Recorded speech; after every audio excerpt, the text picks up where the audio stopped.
Kaya ako galing rin ang gobyerno eh. Eh, sobra yung ano niya na nagpakahirap ang asawa ko. 42 years in service. Tapos ayan ang nangyayari. Gusto po niyo magbigay ng reaction, sir, sa attention na binibigay ng... Ako saan galing rin sa trabaho eh. Hindi galing rin sa gobyerno eh. Kaya nga lumabas ako sa gobyerno eh. Sir, gano'ng kasakit sa pamilya niyo na naantala pa po yung pagpaproseso po sa bangkay ng asawa niyo? Ayun nga eh, nandito kami para ano eh.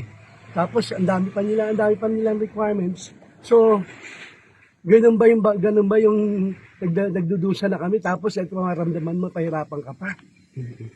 Pero sir, nakikilala niyo po yung Oo. kapag ng asawa niya? Oo, kilala ng anak ko kaya bigay kami ng waiver. Ano pa gusto nilang punto? Na para patunayan, gaano katagal kami nagsama ng asawa ko.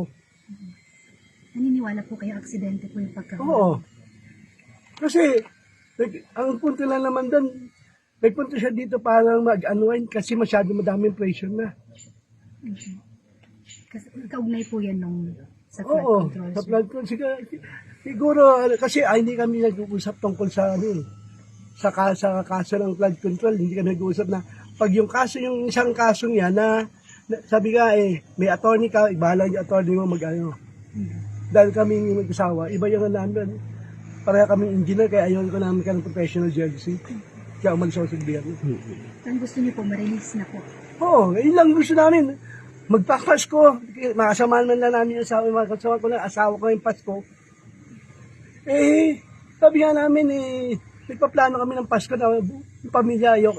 Kasi, kaya ayoko yung mga anak ko, mahubuli sila.